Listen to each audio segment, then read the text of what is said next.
so we each all have our own experiences. There's a commonality. We can go back to the philosophical question of like, is red that I see the same red that you see? And Oh yeah. without diving too deep into that, I would say Mm-hmm. yes, aside from somebody maybe that's colorblind.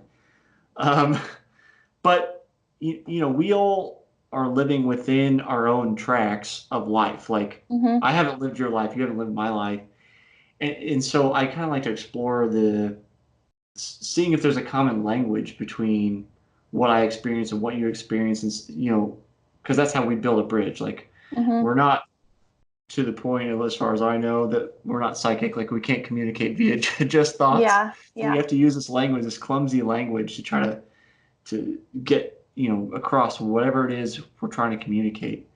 Mm-hmm. Um, anyway, so it's just like I know I have trouble sometimes discerning like what's the right thing. Is there a certain ways the correct thought feels? Like, do I have a moment of anxiety, and is that anxiety what I should lean into, or is it a moment of relief?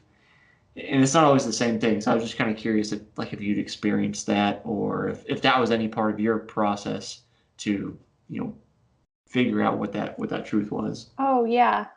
So do you mean like experiencing those emotions during a run or just during everyday life? Could be either.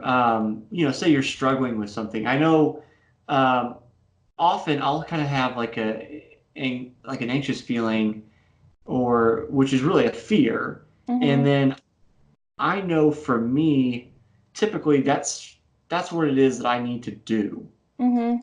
Like um, like starting the podcast is a good example.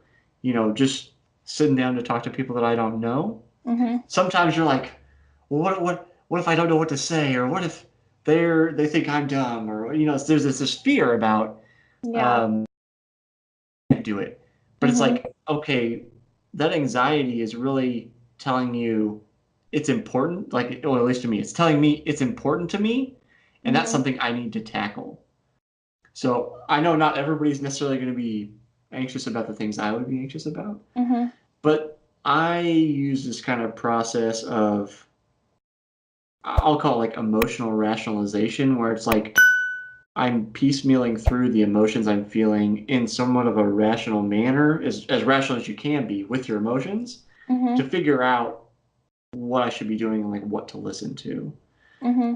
So, like I said, that's kind of what I was after. Is like, have you experienced that? Am I on my own little island? Oh no, that I definitely like during through the course of a day, I feel like I feel so many different emotions. Like I go through it's interesting like if you kind of pay attention. But what I've found or and if in observing people that are very like strong in their communities or leaders, I suppose, is that they feel all those emotions, but they don't make decisions based on their emotions. They make decisions on a higher truth that they know rather than feel sometimes. Mm-hmm. So it's almost like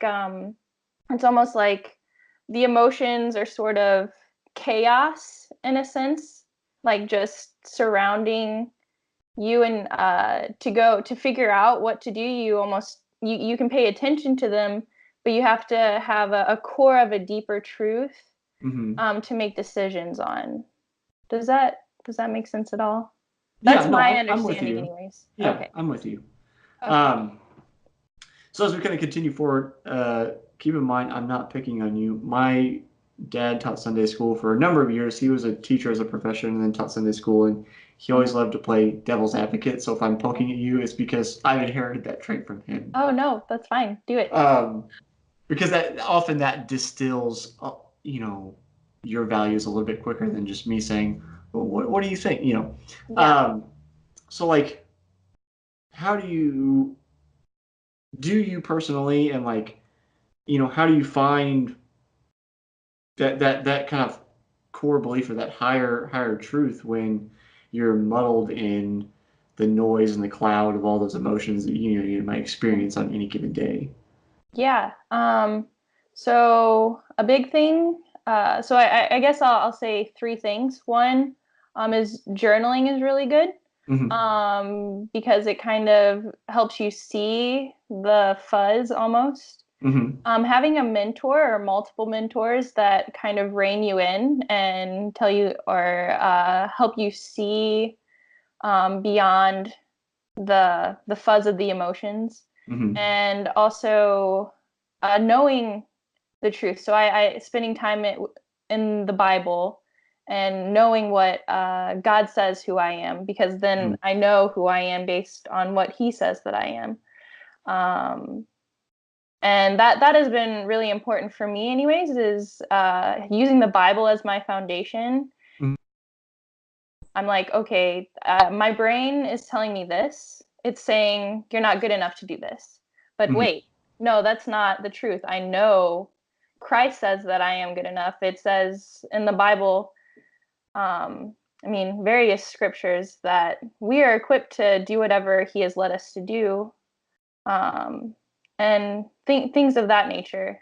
Just so the journaling for identifying what you're thinking about, having a mentor to kind of rein you in from your scattered thinking, Hmm. and then 3, spending time in the truth so that you know how to combat those lies or those false beliefs that are kind of fuzzing your thinking. Okay. Okay. That's actually a pretty succinct answer. So it's a little bit better than I was hoping for, to be frank. Um, you usually don't get like a bullet point list, like this is what you got to get down, like get to work.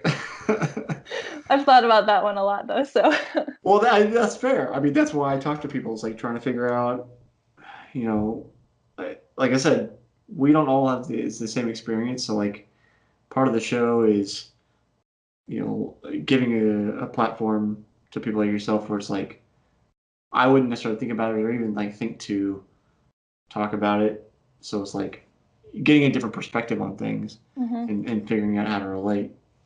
Um, so I have two things that are kind of tied together. So one thing that I'm sure you kind of run into a lot, and I'm curious how you deal with this because I think you probably deal with it pretty well, is like how do you deal with like the mainstream criticisms of chiropractors not being real like medical practitioners? Like immediately comes to mind. I don't know if you ever watched Two and a Half Men, hmm but Alan is a chiropractor, and like that's the running like joke for the entire series. Is like you're not a real doctor. Like, so how do you deal with that? Since I mean, obviously this is something that's very important to you, not just not just a profession you picked out of the hat.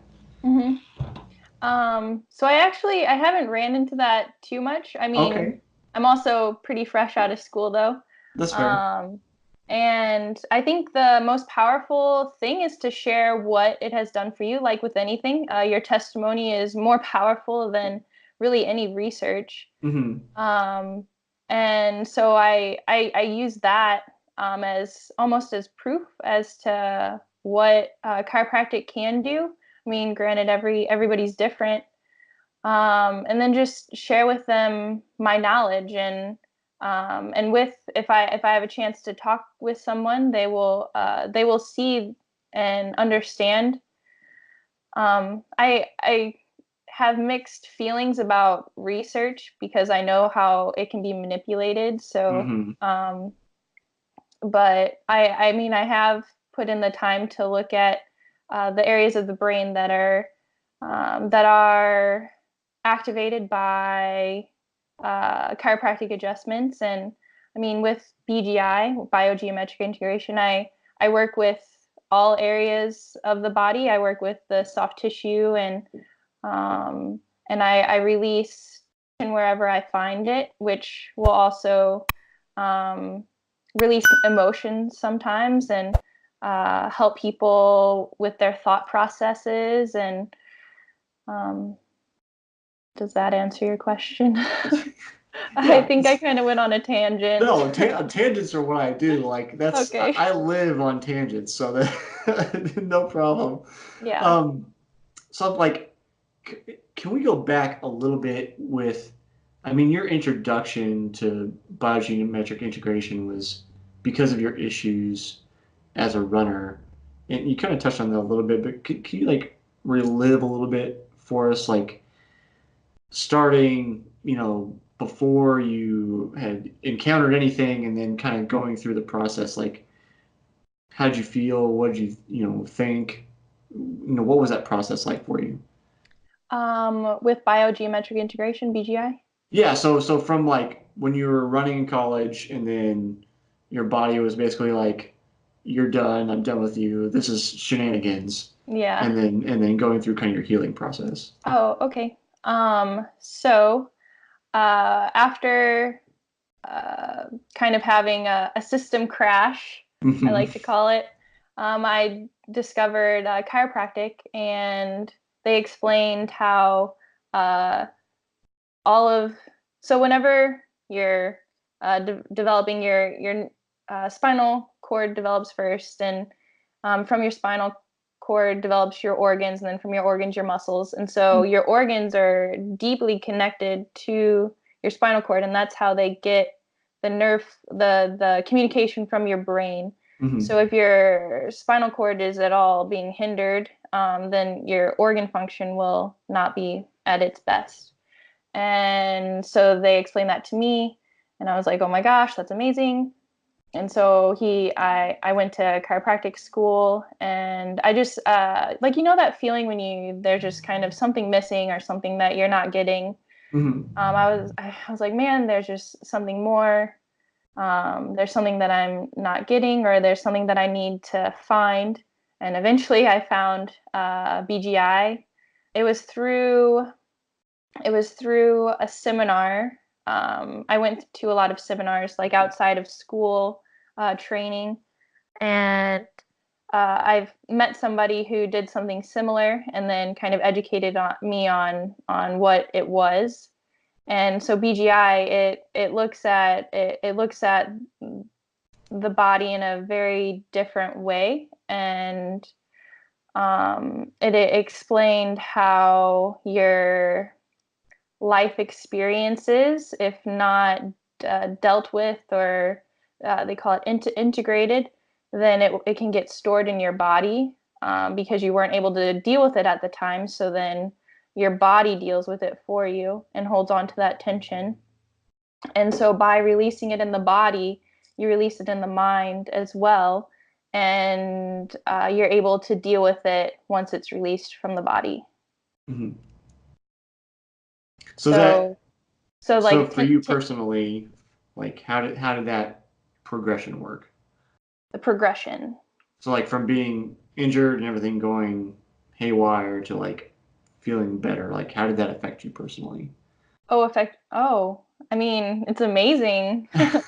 Like, I mean, and not only with the injury, but I dealt with eating disorders in the past, and so that wasn't fully dealt with, and so it just totally helped my mindset. And I mean, I know what it feels like to be so low, and to experience the darkness and of like what comes with eating disorders and with being injured, and it's a really sad place, and to be able to understand almost, and to be able to see the experience without judgment, Hmm.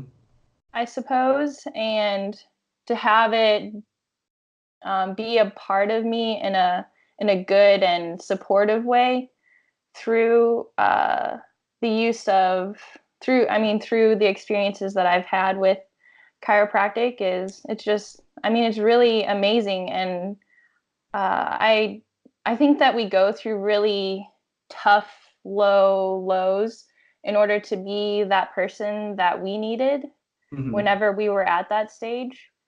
And so I'm ready to be that person for other people who are in that low, Hmm. whether it be because of something similar that I've gone through, or something different, but they still have that really low low. Um, and I think people need the hope.